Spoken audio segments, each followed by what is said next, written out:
समन्वित चाष करी लाभवान होई परिछंती मोहन पात्र। बण पहाड़ घेरा गजपति जिल्लार गोसाणी ब्लॉक अंतर्गत मधुसूदन ग्राम पंचायतर मधुसूदन ग्राम। एही ग्रामर जणे उत्तम चाषी हेउछंती मोहन पात्र। पिजुली चाष सह नर्सरी करी लाभवान होई परिछंती। पिजुली, आंब, पणस, काजू, जामुकोली, लवंग, दालचीनी, मुनिका प्रभृति नर्सरी रे चारा करी बिक्री करुछंती। मृत्तिका संरक्षण विभाग, उद्यान विभाग, एनजीओ समेत विभिन्न स्थानरू चाषी आसी चारा क्रय करी नेउथबा मोहन पात्र प्रकाश करिछंती। विभिन्न पनिपरिबा चाष, फूल चाष, गोपालन, पोखरी रे माछ चाष करी लाभवान होई परिछंती। से निज जमी रे मृत्तिका संरक्षण विभाग पक्षरु खेत पोखरी खनन करी निजे माछ चाष करिछंती। से निजर बगीचा रे बैगण, कलरा, कांकड़, कुंदुरु, लंका प्रभृति चाष करने सहित गोपालन मध्य करिछंती। मोहन पात्र उद्यान विभाग, मृत्तिका संरक्षण विभाग और एग्रो विभाग पक्षरु सहायता पाइतिबार प्रकाश करिछंती। एग्रो विभाग पक्षरु सोलार मोटर द्वारा निज खेत को जल जोगाई परिछंती। विभिन्न योजना रे अंतर्भुक्त होई परिछंती। उद्यान विभाग, मृत्तिका संरक्षण विभाग और एग्रो विभाग द्वारा उपकृत होई परिछंती।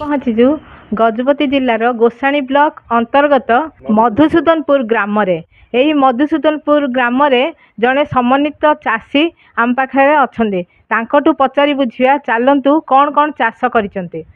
नमस्ते मैडम। मोहन पात्र कौन कहे जो आप समन्वित चाष कर नर्सरी कर पिजुली चाष कर वाटर साइड फार्म फंड पाई एग्रो इंडस्ट्री मोटर भी पाई एभली विभिन्न चाष कर समाज मुख्य स्रोत पहुँची पार्टी अन्य को जीवन जीविका दे पार्टी आज समाज रे युव पीढ़ी को शिक्षित व्यक्ति कौन कहे आप कौन कहे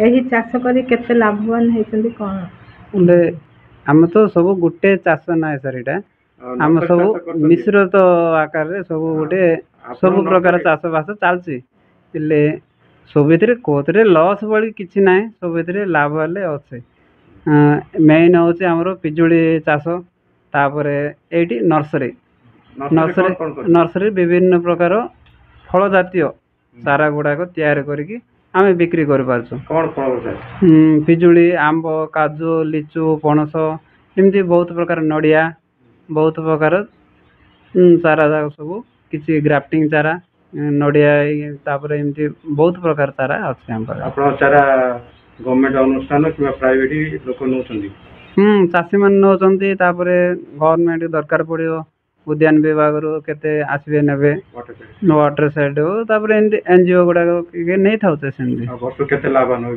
4 लाख रु 5 लाख पर्यंत नर्सरी इनकम होची। तापर पिजुली चाष अछि पिजुली चाष रे सेथिरे किछि 1,50,000 रु 2 लाख पर्यंत पिजुली बिक्री हो पारछि। तापर से पिजुली का ग्राफ्टिंग करके एठी नर्सरी रे चारा रखिकी बिक्री होची। सेठी चाषी आछंती पिजुली बगीचा देखुंती भल अच्छी खुशी से माने भी चारा किणिकी नहीं निजे तांके भी चाष बास आरंभ करुछंती। वाटर सेट पक्षर फार्म फंड पाई केते खुशी अच्छे बहुत खुशी अच्छे सर। जो एग्रो इंडस्ट्री पक्षर सौर मोटर पाई से सोलार मोटर द्वारा अब आराम डीजेल खर्च न था कि आराम जलसेचन कर पारछो बिना खर्च रे। कौन कहे आज जो शिक्षित बेकार अच्छा से सरकार विभिन्न डिपार्टमेंट अच्छी सरकार विभिन्न योजना जदि से अंतर्भुक्त हो पारे से लाभ नहीं पारे निजे बंची पारे अन्य को काम धंदा जोगे पारे बोली आशा करा आराम कर पारे सर आम तो कर पारछु ना सेमती आम करके देखो